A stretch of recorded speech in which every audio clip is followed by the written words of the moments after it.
வணக்கம், விவேக் குக்கிங் சேனலுக்கு உங்களை அன்பு வைக்கிறேன். இன்றைக்கி நம்ம பார்க்க போகிற உணவு குறிப்பு பார்த்திங்கன்னா, பெரும்பாணாற்றுப்படையில் சொன்ன சங்ககால உணவாகிய தேனடை செய்ய போகிறோம். தேனடை செய்ய தேவையான பொருட்கள் பார்த்துக்கோங்க. வாங்க நம்ம வீடியோக்குள்ளே போகலாம். தேனடை செய்கிறதுக்கு தேவையான பொருட்களை முதல்ல ஊற வைக்க போகிறோம். ஒரு பாத்திரத்தில் 150 கிராம் அளவுள்ள பச்சரிசியை சேர்த்துக்கோங்க. அரிசியானது முழுகிற அளவுக்கு தண்ணி சேர்த்துட்டு 2லேருந்து 3 மணி நேரம் வரைக்கும் ஊற வச்சுக்கோங்க. ஒரு பாத்திரத்தில் 100 கிராம் அளவுள்ள கருப்பு உளுந்து தோல் நீக்காததை சேர்த்துட்டு தண்ணி உளுந்தானது மூழ்கிற அளவுக்கு தண்ணி சேர்த்துக்கோங்க. சேர்த்துட்டு 2லேருந்து 3 மணி நேரம் வரைக்கும் ஊற வச்சுக்கோங்க. உளுந்தானது நல்லா ஊறிடுச்சு. தண்ணியை வடிச்சிட்டு அந்த கருப்பு உளுந்தை கிரைண்டரில் சேர்த்துக்கோங்க. உளுந்தானது பொங்கி வர வரைக்கும் நல்லா ஆட்டிக்கோங்க.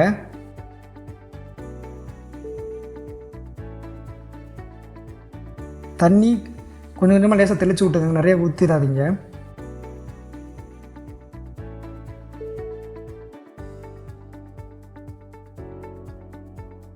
உளுந்தானது நல்லா பொங்கி வந்துடுச்சு. 100 கிராம் அளவுள்ள தேங்காய் துருவில் சேர்த்துக்கோங்க. உளுந்தோட 3 ஏலக்காயை சேர்த்துக்கோங்க. சேர்த்து நல்லா ஆட்டிக்கோங்க. ஏலக்காயின்னு நல்லா நசுப்பட்டுறணும். நம்ம ஏற்கனவே ஊற வச்ச அரிசியை கிரைண்டரில் சேர்த்துக்கோங்க.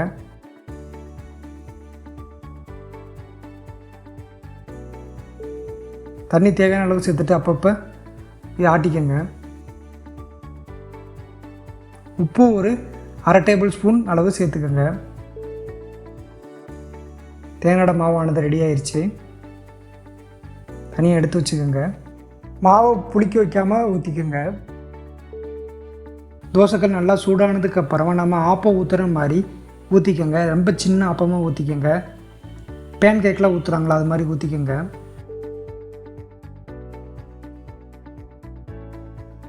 ஒரு 1/4 டேபிள் ஸ்பூன் அளவு நெய் சேர்த்துக்கோங்க. சுற்றி ஓரம்லாம் சேர்த்துட்டு மூடி வச்சு வேக வச்சுக்கோங்க.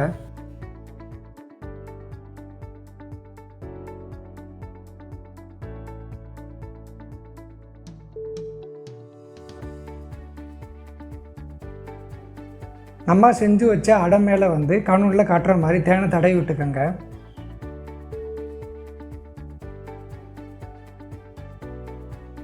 தேனடையானது ரெடி ஆயிடுச்சு. இந்த தேனடையை உங்கள் வீட்டில் செஞ்சு பார்த்துட்டு எப்படி இருக்குங்கிற கமெண்ட் செக்ஷனில் சொல்லுங்கள்.